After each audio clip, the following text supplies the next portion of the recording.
Hey everybody! Have no idea how that second video got set in there, but thank you for your patience tonight and welcome to OM System Live. I'm Mishalla. I know you guys missed me. I was here last week with Emily Talpin and I just couldn't get enough of you guys, so I thought I would come back. And here I am. So I wanted to talk a little bit briefly before we jump in today about our amazing contest that we are doing. If you haven't heard about our awesome contest, we are giving away a trip to Japan for two. And to enter, all you have to do is share your best and most creative piece of art, or photography, I should say, not art. AI doesn't count, but any photography with any brand of camera can be submitted for this contest, and it's all in celebration of creativity and thinking about nature outside of the box. So if you haven't entered that, I'm going to drop that into the chat for you guys tonight. And I look forward to seeing some of your guys' amazing artwork. I am seeing a bunch of people from all over the world tonight. I hope we hit a good time zone today. I tried to time it to where we could get people from all over, and I definitely see the Australians have joined us. It's like super early in the morning there, isn't it, guys? Thank you for getting up very early or staying up very late. Hello, Kansas and Texas. We got the Midwest representing us. And the UK, which it's like super late there. So I feel like we're really rounding out the globe tonight. And thank you guys all so much for joining us. Ooh, and Portugal and Greece. Whew, we got everybody tonight. Thank you. So today we're going to change things up a little bit. Last week we had OM System Ambassador Emily Talpin with us, and that was really fun. We got to take a look at her creative outside of the box photography styles and using some of our computational features. Tonight, I have a really special guest. She is kind of new to our system, and she actually uses a lot of camera systems. And so we're going to kind of go through and have a conversation of her photo journey and how she got introduced to OM System, what she likes about it, and just kind of learn some different tips on her style of photography. So I'd really like to introduce our new guest, Leigh. Leigh, let me add you to the stage. How's it going, Leigh? Hello everyone. So, for those of you who are not familiar, Leigh has her own YouTube channel, right? You want to talk about your YouTube channel really quick and tell us what you do first, and then we'll talk about how you got into OM System. Indeed, I just had my 15-year anniversary of my YouTube channel. And you may know me better as the Snap Chick. That is how the channel started out. But relatively recently, within the last few years, we did switch it over to Leigh and Raymond Photography, Raymond being my husband and partner in camera crime. So yeah, we started 15 years ago and started just with our own Nikon gear because that's what we were using. Some of my first videos were about the D300S. And fast forward, I was able to start using more and more camera brands. It has been a treat to try everything out. I've done everything from portrait shoots to more editorial style stuff to landscapes, nature, wildlife, sports. I like to do it all. I want to try it all. And yeah, pretty recently, OM System contacted me saying, hey, do you want to try it out? And I said, yes, I actually really do, because over the years, so many viewers have asked me about trying it out, and this was my opportunity. So here I am. How long ago was that? I don't recall, honestly. I should know Trying that. out OM here. Yeah. It's been a few months. It was summertime when I first brought the OM1 Mark II to the Grand Canyon. Nice. And I know that we're going to look at some of those cool photos tonight from the Grand Canyon. Yes. Question: if you could name one thing, feature, core feature, I guess I should say, or thing about OM System that is your favorite, what would it be? Size. I think I was going to go with size. Most cameras these days are incredible.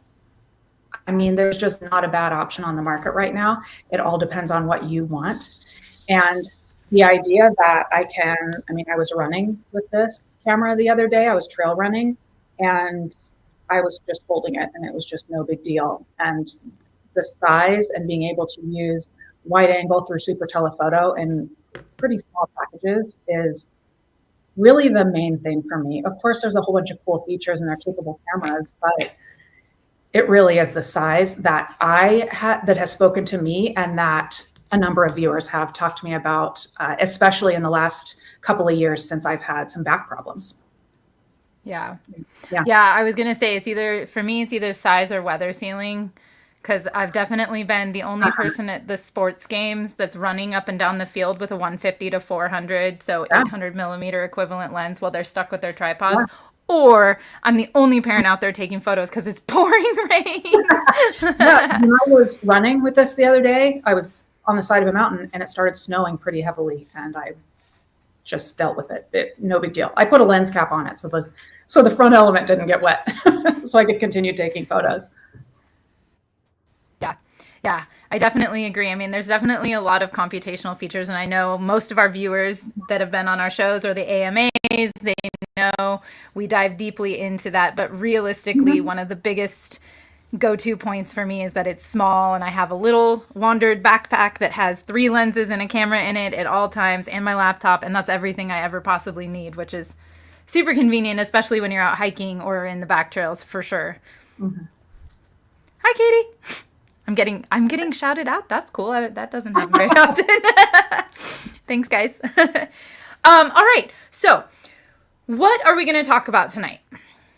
I know you've got a selection of photos. Do we want to dive into the photos first? Sure. Let's dive in. I think that for every photo, I have thought up a couple of reasons why I chose OM System for that particular outing, and what I was doing with that photo, creativity-wise. Nice. Quick question before we jump in. I got sidetracked. What lenses did you get to shoot with when you were shooting? When I used this stuff the first time around at the Grand Canyon, and I used it beyond the Grand Canyon, but that's really what I shared, was the OM1 Mark II and the 12 to 35 f2.8 or 12 to 40. Yep. 12 to 40 f2.8 and this 12 millimeter f2. Now I have 12 millimeter f2, OM5, OM1 Mark II, the 12 to 45 millimeter f4 lens. I really like that lens. The 90 millimeter f3.5 macro lens. I love her. That's a good one. And I have the 150 to 600 millimeter lens here. Last time I used the 300 millimeter f4 lens. 4, yep. One of the teleconverters. Oh, that was a wonderful lens. So you have like the entire lineup of all. You've got all the focal ranges covered. You're good. Yeah, that 90 millimeter. I like to do lots of different things. Right. Very versatile. That's my problem when I'm packing my backpack, is trying to decide what I'm going to bring. I always have the 12 to 40 f2.8 in my bag, though. That's always on my camera, and then I pack around that. That lens is like the go-to lens because it does kind of everything, and it focuses super close to the front of the element, so you can almost do macro with that lens. Like, that's almost always on my camera unless I'm shooting something or photographing something a little bit more specialty like birds. Then I switch over to my telephoto. But speaking of the 90, I'm so glad you have that lens. It's a fabulous lens, and we just launched it last year, and I'm very excited. But I think your first image, let's bring your image up. Yeah, I'm pretty sure your first image of your butterfly is with the 90, right? Ooh, I like that. It is. I had there's a botanical garden in town. It's called the Desert Botanical Garden in Central Arizona. And they have a butterfly exhibit every year. And of course, I have to go to the butterfly exhibit because it's a wonderful opportunity for photographs. But it is very compact. It's very small in there. And no matter what time of day you go, there's always a lot of people in there. And you kind of get herded around this little oval, and the butterflies are everywhere. It's a desert, so it's hot. It's, kind of sticky in there because they've got the misters going. So I have been in there before in years past with telephoto lenses because I thought that that's what I would want to use. But this time I had the OM system gear, and I was really happy to go in with the OM5 and the 90 millimeter macro lens because it's such a small system. I also have, a lot of cameras do have this these days, but the idea of just, being able to shoot from wherever with the articulating screen and being as close as I wanted to be with the macro lens was the ideal setup for me in this situation. I've also used these cameras enough to know that I can rely on them. So I stuck it on aperture priority and auto ISO. And I did use single point autofocus and then just switched over to manual focus anytime I really wanted to fine tune where my focus point was. And because I could rely on my gear, because it was small and I didn't have to worry about if I was bumping into anybody, everything was so self-contained within me that I was able to focus on my creativity. And that is something I really haven't been able to do in years past when I've been at this exhibit, because I'm always managing something. I'm managing minimum focus and distance. I'm managing trying to be far away because I'm using a telephoto lens, and then there's somebody walks right in front of me. So I'm always trying to manage something, but this time it was a lot easier to focus on, for example, in this shot, I just wanted to make sure that the butterflies, kind of head and body were really what was in focus, with some beautiful bokeh in the background. That's nice. Yeah, there's one in Seattle that's like the botanical garden that they have the butterfly exhibit in, and it's the same thing. It's just a circle you go around, and there's no tripods, no anything. Mm-hmm. You just have to go in with what you have. Yeah. There was actually, you weren't supposed to have tripods, but there was a gentleman that had a large medium format camera, a very large medium format camera. And he was kind of using his tripod like a monopod going throughout. And he was so frustrated the whole time. It made me kind of sad. I wanted to talk to him like, yeah, get it. It's okay. You don't have to do this. Yeah. That's so funny. Quick question, and then we'll move on to the next one because I know there's a series of these images. But David and Ethan are both asking, have you used the 2x teleconverter with the 90 yet? I haven't. I don't have the teleconverter with me right now. I expect that it would be a pretty banging setup, though. Have you guys used it? It's super high magnification. I know that Ethan has, because Ethan does like the craziest, most magnified macro work I've ever seen. He does like grains of sand. So hello, Ethan. Yeah. But yeah, no, it's definitely very amazing magnification. But for this is not technically true macro. We're not at a 1-to-1 magnification. It's just a really great close-up photo with a cool slice of focus. I like the way that the slice of focus kind of goes from here to here, and you're just getting like the body of the bug, and everything else is kind of dreamy. I actually really like that. It looks very nice. Thank you. Okay. And so this is the next one then, I take it. So we're changing perspectives. Yeah, like I said, I was freed up to not worry about my camera gear. And my favorite thing is when that camera kind of disappears and doesn't get in my way at all. And so in this case, I was able to get, closer to the butterflies, to where the volunteers that were around kind of were making sure that I wasn't getting too close to the butterflies. But I was curious, what do his eyes look like? What did that proboscis really look like? Is it damp like it kind of looks like maybe it is? Because I can't even see that with my eyeballs. I'm getting older, I can't see that much. But, that's kind of where I was going here, was I just want to see closer up. Yeah. That's the nice thing about the 92 is it gives you that working distance, especially with bugs. I know, like I used the 60 millimeter for a lot of my macro work for a long time, and I love that lens. It's still great. It's very inexpensive and it does a fantastic job. But the 90 was impressive because I was like, oh, I can get so much further back and have so much more space to not be freaking like especially butterflies, right? They don't like it when we're too close to them. They're gonna fly away. Hmm. They, Yeah. although I'm impressed with how close you were able to get. Being that it's in the sanctuary and they're kind of used to human interaction, is it easier to photograph in there than? I mean, I know I've chased butterflies in nature, and Definitely. Yeah. Yeah, it definitely is. Plus, I got there right when they opened. And I mean, it was already hot out. It was Phoenix, Arizona, but right. it wasn't quite warm enough for them yet to be super active. So I chose my time to go in so that they would be less fleeting. That's really smart. Yeah.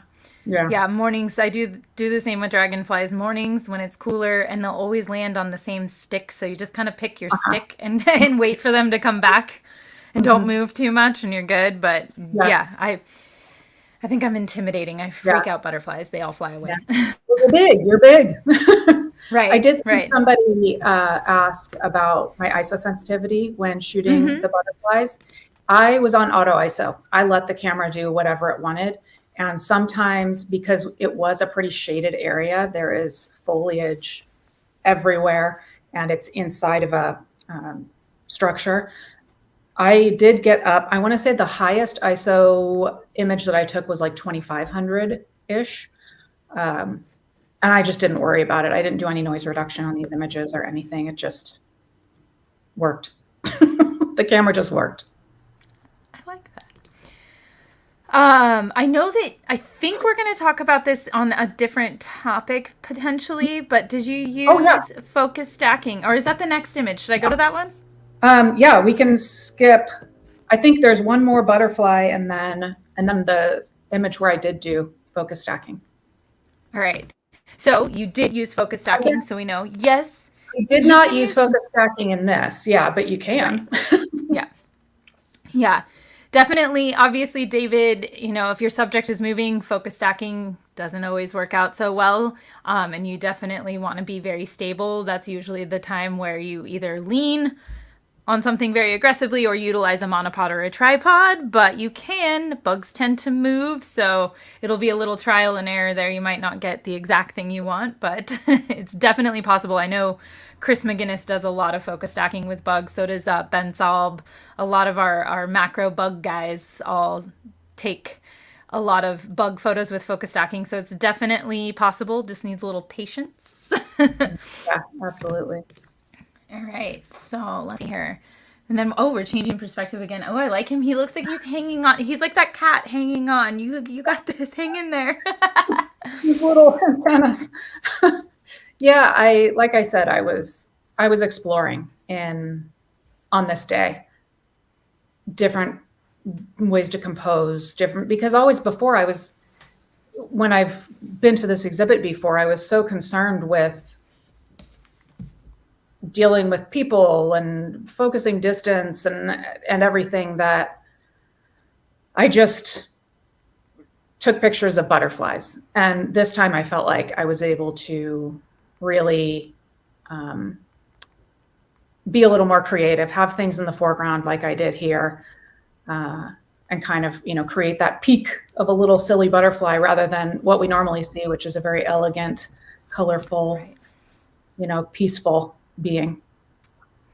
Right. I like all the green in the background and kind of like the weird orange lit up in the Mm-hmm. background. It adds that color. But it's interesting because it's such a strange view of a butterfly that you would not, because you're right. I mean, even myself, when I take photos of butterflies, I take it from the top down with the wingspan because, they have beautiful wings. But this is such a different perspective on that. I love it. Mm-hmm. Oh, Dan would like to know if you've cropped these images. Did you crop in at all, or is this straight No, out of camera? these are not completely straight out of camera. I did shoot in RAW, but I barely had to edit them. I think there's one or two images we'll see later that I edited a little more heavily, but and one of them maybe is cropped, but the rest of them are not even. I didn't even crop them. Nice, nice. And yes, that manual, John says, yeah, is the manual / autofocus clutch ring on the 90mm Pro great or what? It really is, when all you have to do is that, and all of a sudden you're in manual. I love it. Yeah, that's my favorite feature on like almost all of our pro lenses, except for that I'm a fidgeter and sometimes I will like pull it back and forget. And then I'm like, why is my camera not focusing? And I'm like, user error every time.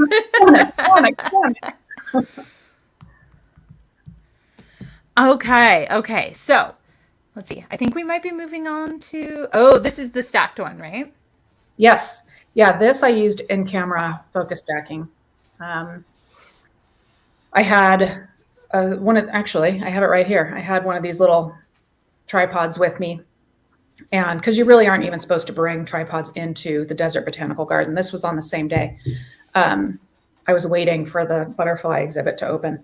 And I just stuck the camera on that little, not the most stable tripod ever, and I did use, again, the 90mm macro just because I have more options with, how close I am to the subject. And that was it. Again, barely edited at all. Just that's what the image looked like coming out of the camera.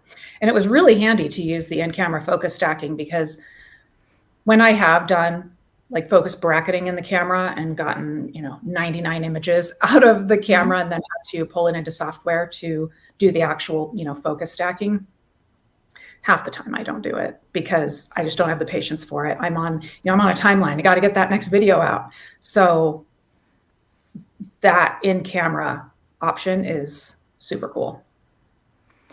That's the one thing I love about all of our computational features. I'm like the world's laziest photographer, everyone. That's fine. You guys can judge me. I don't mind. But I am. And I don't want to spend time editing my photos. And that's one of, like, I remember before, I don't know if any of you guys remember me from the Olympus days, Home with Olympus Lives. Back when I first started working for Olympus, like right before, I really wanted to do star trails super bad. And I tried one night with my other brand camera that I owned at the time. And then I started reading all the stuff and how I had to edit it and put it all together. And it was like taking me hours and I never did it. I scrapped the whole project. And then the first star trail shot I did with live composite built into the camera, I was just like, that alone would have sold me the camera. I was like, I don't want to have to do anything. So I use focus stacking all the time. I use the Live ND because I'm a big waterfall person. I don't want to have to stack images together. I don't want to go into Lightroom or Workspace or anything like that and have to put a bunch of images together. I just want to take a cool image. And so, yeah, I feel the same way that you feel about focus stacking. I'm like, if I can get this out of my camera as quickly as possible and looking sharp, I'm ready. Yeah, absolutely. I want to be out with my camera, not sitting at my computer editing the images. For better or for worse. But astrophotography is one thing I haven't been able to do with these cameras yet, because both times I went out on new moons, we had like 100% cloud cover. So the whole night, both times. That happened to me with the eclipse. I gotcha. Yeah. Nature does what it does, Yeah, that is definitely the worst. I love doing star photography. It's like one of my favorite things, and I'm lucky because I live in Northern California where it's mostly not cloudy, so I get really lucky. And I feel really bad because my friends live back home, and all of y'all from Portland, but they're always complaining because they can't see the sky. I'm like, oh, it's so beautiful tonight, and they're like, we have clouds and rain. Yeah. Well, gotta go somewhere else.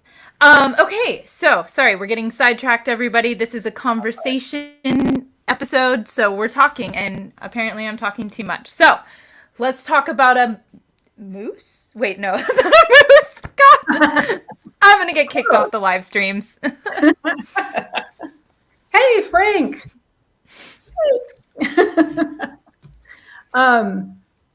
So this is an elk. This is a bull elk at the Grand Canyon. And so one of my biggest pet peeves is when people stop in the middle of the road to hang out their car to take pictures.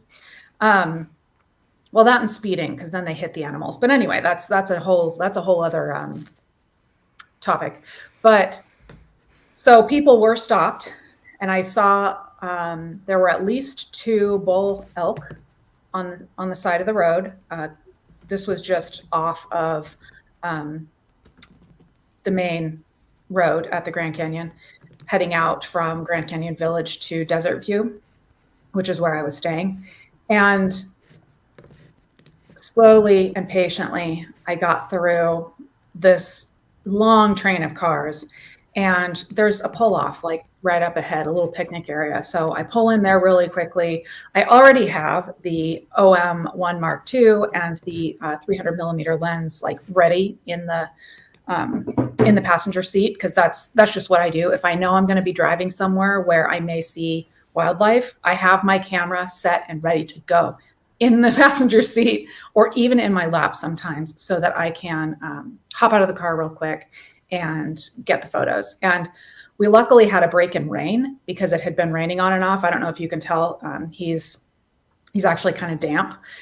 And I got out and stalked these gentlemen for a long time, in the wet grasses and in the woods, trying to get to a point where I didn't have people around me or in front of me. I was far enough away from them not to disturb them and to be safe, because those guys are massive and Right. they will scratch your face off. But I just tiptoed around until I could find a place where there was kind of a nice background that wasn't too busy.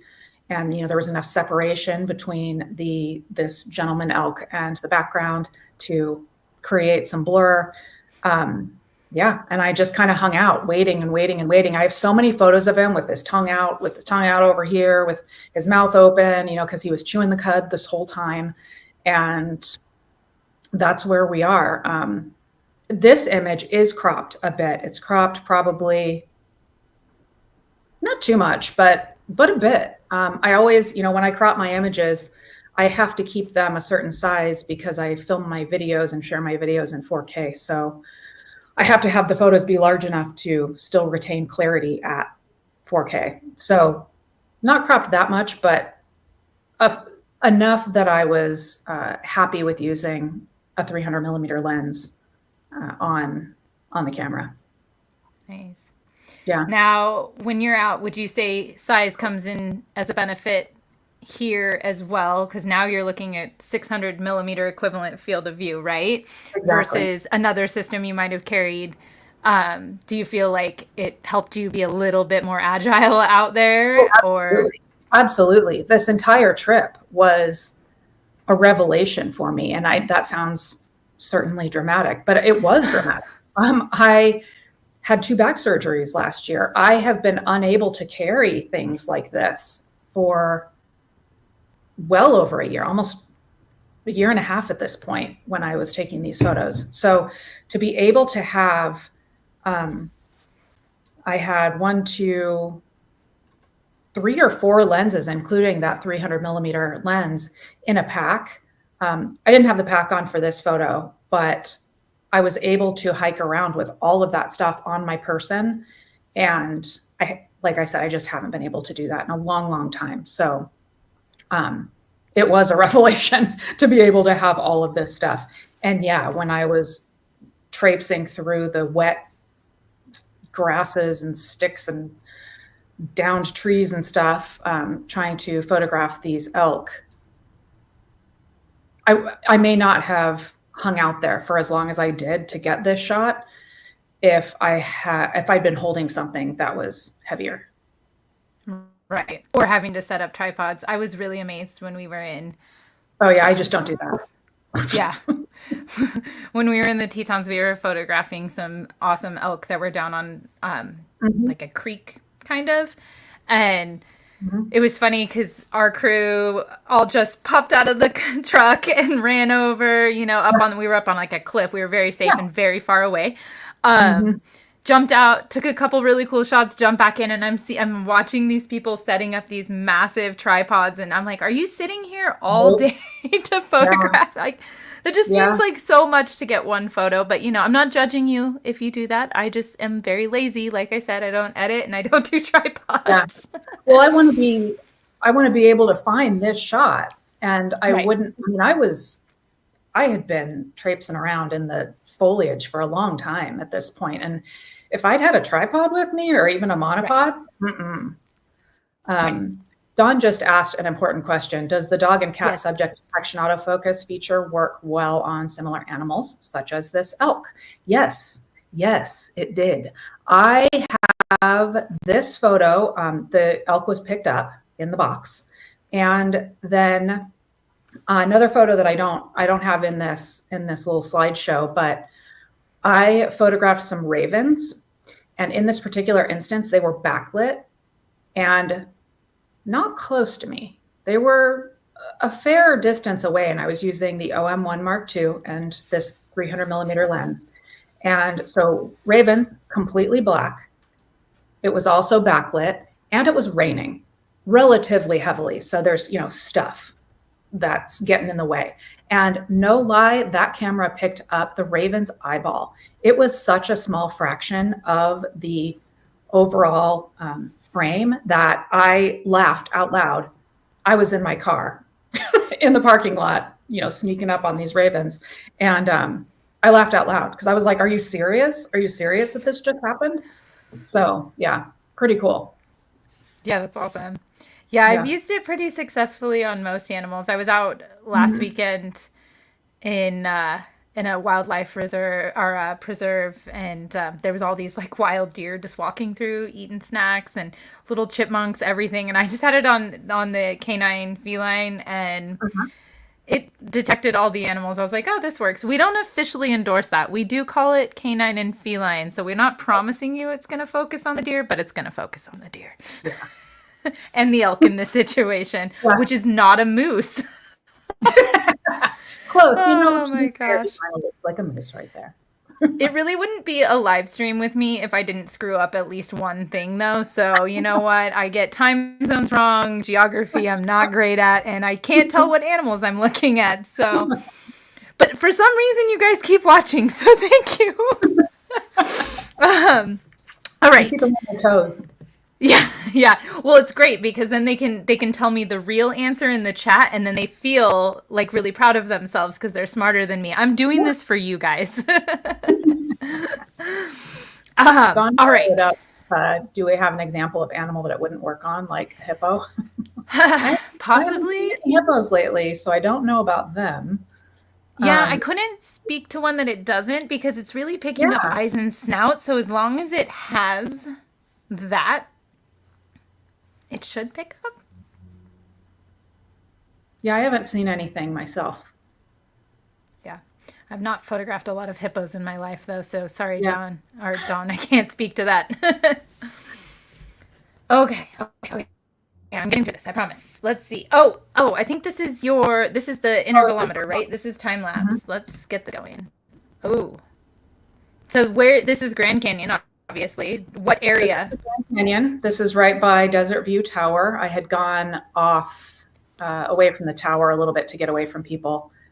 And I wanted to show this because I think a lot of folks find time-lapse to be pretty intimidating, but a few cameras do make it easier for you. And I don't mean to sound like a commercial. I just tend to do that when I get excited about things. But I find that time-lapse can be difficult when you have to set your camera to manual mode and figure out like which exposure am I going to use to maybe get the best photos to then edit later, and then what am I going to use later to edit? Luckily, in this case, I was able to put the camera. This was an experiment. This is one of the kind of tests that I do when I'm using new gear. I was able to put the camera in aperture priority and in auto ISO. I love being able to do that in general. That's oftentimes how I'm shooting any camera, just because I'm able to focus on my creativity and maybe put in a little exposure compensation if I need to, but I just don't have to worry about the technicals as much. And even I was using the in-camera intervalometer or interval timer, and I had the camera making the exposure decisions for me with the exception of aperture. I can't tell you what aperture I was using. I'm going to guess this was probably from f2.8 to f4 somewhere, because I knew I was going to go all the way until it got dark. And using the exposure smoothing option within the interval timer, I got this smooth time lapse, even though you could see there was so much brightening and darkening in different areas of the canyon and in the sky, that I was so happy that I was able to, because like I said, not all cameras will do that for you. A lot of cameras, you do have to dial in manual exposure and deal with whatever you have to deal with in post-processing. And as we have discussed, we don't like editing. We don't like a lot of post-processing. So it was nice for me to be able to, I did only use the intervalometer. So I ended up with a bunch of raw images, and I just mildly edited one of the images towards the middle of the series and applied that same edit across all of the other images. And then I was able to export them and pull them into my Final Cut Pro to make the actual video. So again, ease of use. I love it. Clap, clap, clap, clap, clap. Yeah, like I was telling you the other day, when we were up in the Tetons filming the OM5 launch video, I think, we went out in the middle of the night and did time lapse. And I love, you know, you went and did Final Cut Pro, which I think is also, I mean, I've done that as well in the past and had to stitch it all together. I, with the OM5, used Starry AF, focused on the stars, and then turned on the time-lapse feature with the 4K video, took all the photos, took an hour and a half, and then at the end of it, it was all done and compiled into a video, and I shared it straight to my phone, and it was amazing. It was so, I mean, obviously I was shooting in manual because the light didn't really change. I was just chasing the stars through the sky. But it was perfect out of camera, and the video was done, and I had it saved to my phone as soon as we left, and I was like, this seriously simplifies my life so much. I don't have to edit anything, and it can all be done in camera if you want. And it's amazing because I think it's been updated to take like thousands of photos, and it's such a cool feature that you don't have to put a lot of thought into. I like Aaron says that it's straightforward on OMSYSTEM.Cameras. Yes, it is straightforward. You just turn it on. Yeah, and the battery life was great.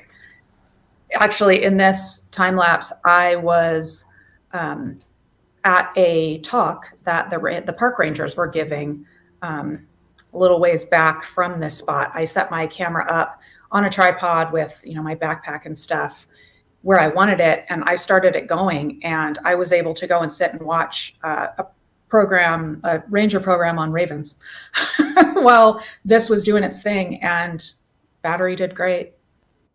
This happened. I didn't have to do anything during the process. That's amazing. I'm actually really surprised at how long the battery lasts with this feature too, especially if you turn your screen. I once did a 4-day time lapse of one of my big plants was unfurling a new leaf. And so I would take one photo every like 4 hours or 5 hours, and I left it on aperture priorities, same, so it would adjust. And that thing lasted 4 days. That's amazing. The battery never died. It would wake itself up, take a photo, and then go back to sleep. So there's a lot of versatility in what you can do with the time lapse, honestly. Yeah. So this is the end result from your time lapse, or one of the end results. I know there's plenty. Yeah, I like, you know, I think time lapses are, of course, beautiful.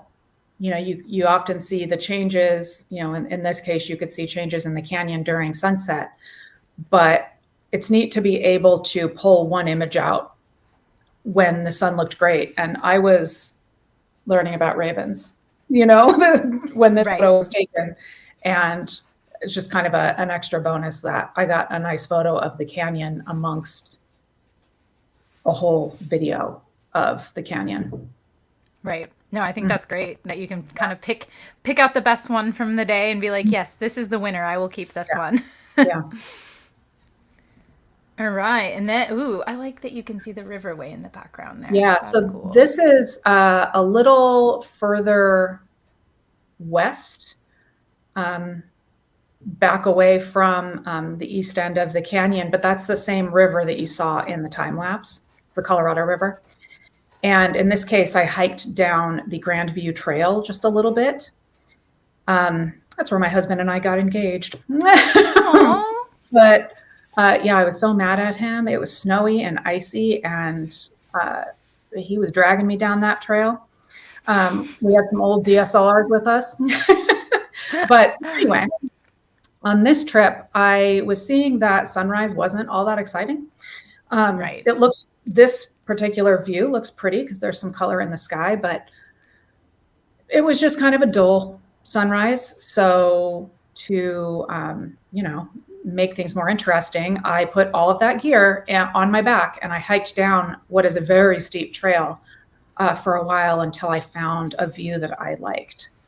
So, and there's that 12 to 40 millimeter f2.8 that you like. Yeah, such a good hiking lens. You can do anything with that on the trail. Yeah, I am zoomed in on this one because I could. Yeah, that's always the bummer when you're doing landscape photography, because the sky, where the clouds are in the sky, make or break every landscape photo in existence. It's sometimes the luck of the draw, It's kind of like when you go to take a landscape photo and the sky's really gray and blah, and then you go to the Target parking lot and it's the most brilliant sunset you've ever seen in your life. You're like, this is not fair. Yeah, or as soon as you stop your time lapse, the interval timer and everything, all of a sudden the sky lights up. Darn it. Yep. Missed opportunities. We've all been there. Yeah. Jim, no, to answer your question, and thank you, other Jim. So Jim Sandy just asked if I was talking about a new OM5. No, I was talking about the launch video from when we launched the OM5. And big shout out, I forgot to shout him out at the beginning, Jim Harper, who is the man, the myth, the legend behind all of our emails that you get from us, and all of the awesome tips and content. And when we have a great sale, comes from him, and he is helping us out in the chat today. So he's answering any questions because you guys can hear me typing and it sounds terrible. So he's my man at the desk today. So thank you, Jim, for answering Jim's question. Please,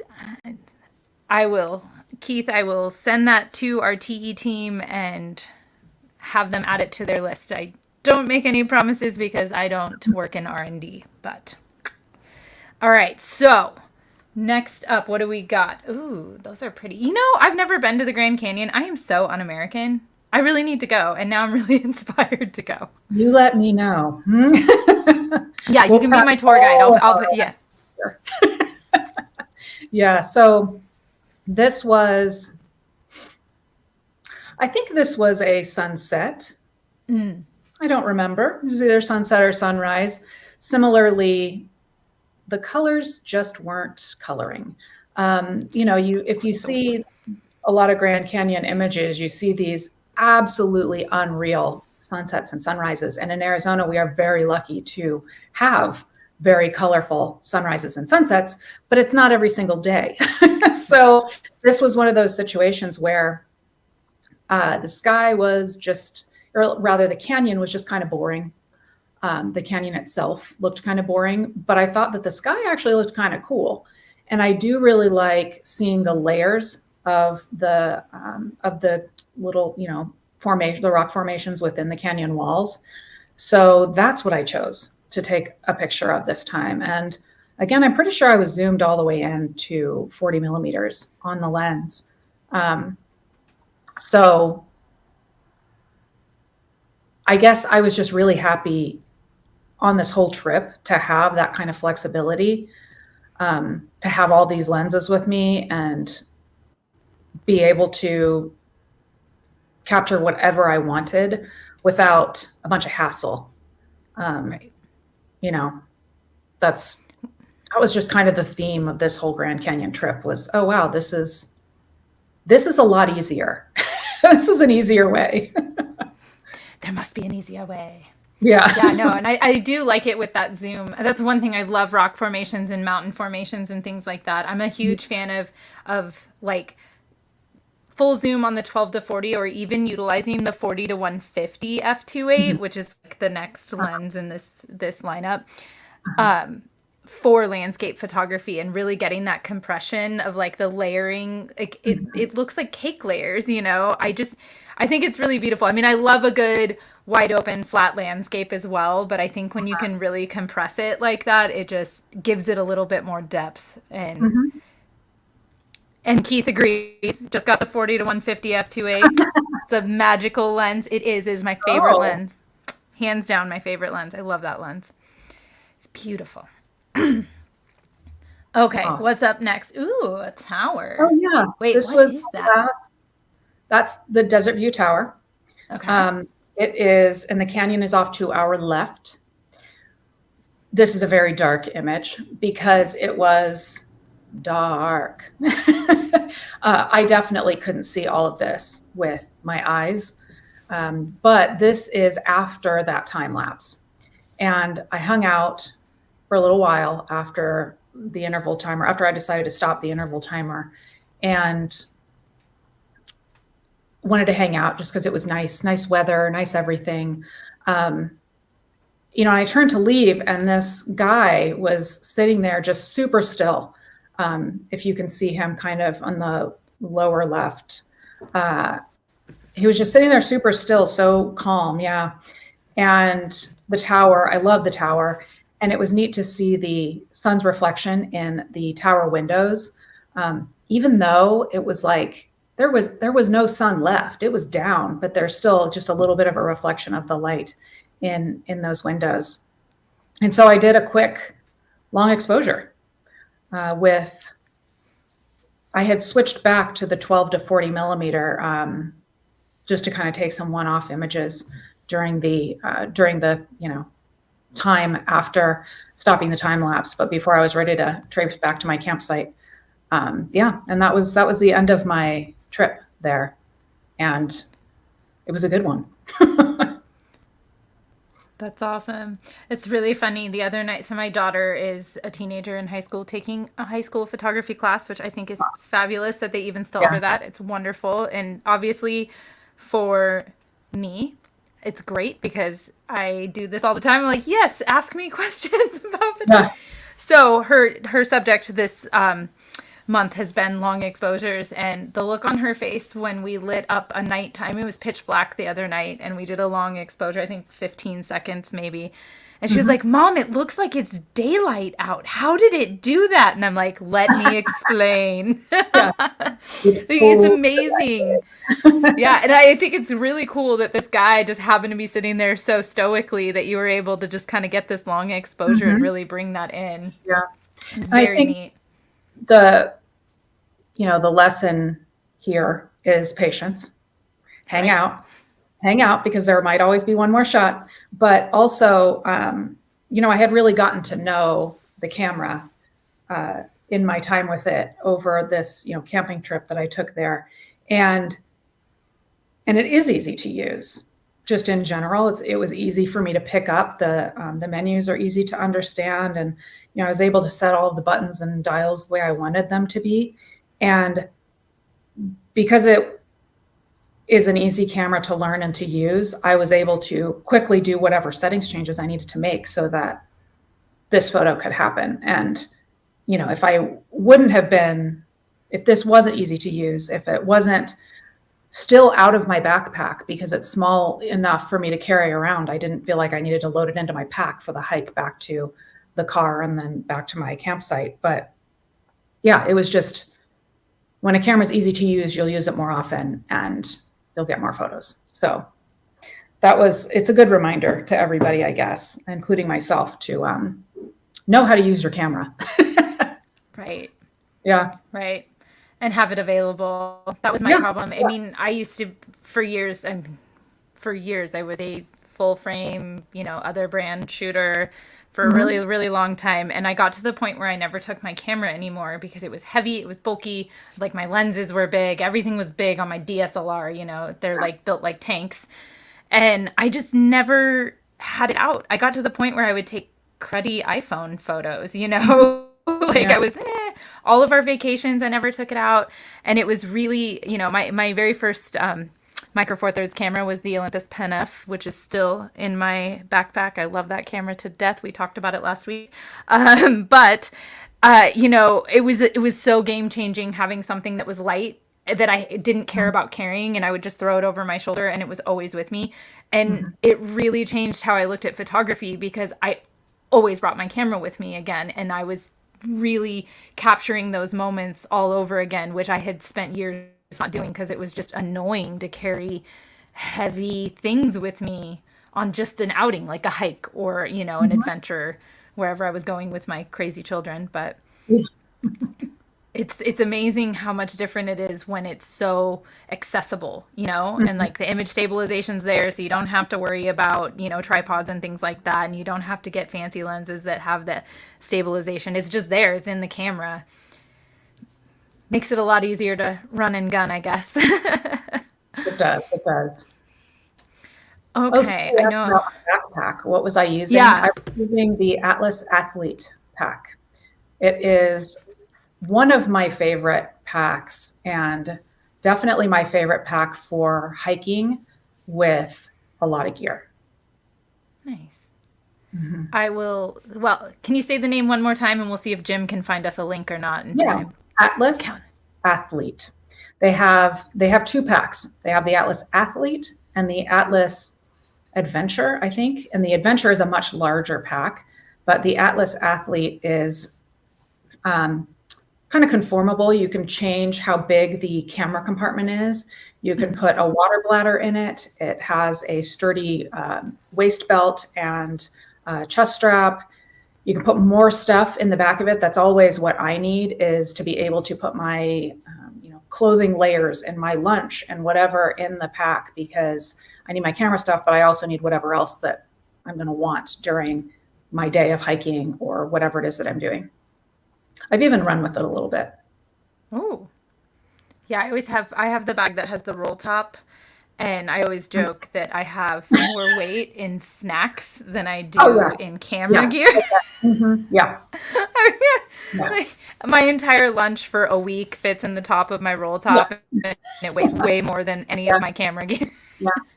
Actually, I did go backpacking with the Atlas Athlete once, and it was only an overnight, but it had my tent, my sleeping bag, my food for me and for my daughter for a couple of days. And yeah, it's a good pack. That's awesome. Yeah. All right. I know we're butting up against the hour, so, oh, nope, we hit it. We hit the end of the hour. So this was the end of your trip, literally the end of your trip. You weren't kidding about that. Yep. I really like, I don't catch vocal cues very well. It's fine. But, okay, so where are you off to next, and what are you going to be shooting next? Ooh, good question. I'm working on my review video of the OM5 because, spoiler alert, she will be mine. And where am I going next? I think I'm going to spend some time in the Sonoran Desert, which is where I am right now. I'm in the Phoenix area of Arizona. But, we split our time between central Arizona and northern Arizona. So I'm always either in the desert or in the woods. And I'm definitely due for a trip back to the Grand Canyon because I haven't been.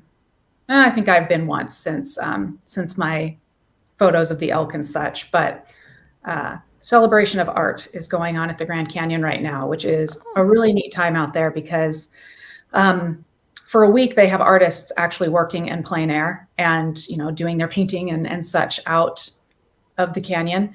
But right now they have the auction going on, and you can purchase paintings, and there's a gallery that you can go and see everything. So while I love photography and love seeing photos of the canyon, it's also really interesting to see people's other types of art of the canyon, which is like my favorite place in the world. So yeah, that didn't totally answer your question of where I'm going to next, but everywhere is my answer. Well, I'm just curious to see, what types of photos you're going to have up next. And, apparently the desert is what we have to look forward to. I went to, you said the Sonoran Desert. So again, geography, I don't know it, guys. Please don't judge me. I went to Tucson and we Uh-huh. went to the desert museum up there. I photographed Mhm. a bunch of hummingbirds. Mhm. Actually, I photographed a lot of all kinds of birds up there, but the hummingbirds were my favorite. So is that all part of the same desert Samoan run Desert. or Uh-huh. Yeah, really? Wow, that's central massive. into southern Arizona. It is. It's a huge desert. Yeah, if you've never been, it's just outside of Tucson. There's the Sonora Desert Museum, and it's an outside Mhm. museum. It's outdoor museum, Yeah. full of cactuses, crazy things. It was the coolest thing I ever woke up way too early in the morning to do. I really enjoyed my time there, and they have so many birds. So I mean, so many Yeah. plants and botanicals. It's truly magnificent. Arizona is really cool. Yeah. Yeah, it is. Avoid the summer in Yeah, central and southern Arizona, but yeah, it's a beautiful place. yeah, I'm actually quite envious that you get to live somewhere like that. I live in farmland, so. But I got great nights, guys. So hey, Yeah. all right. So I mean, we've hit the end of our hour.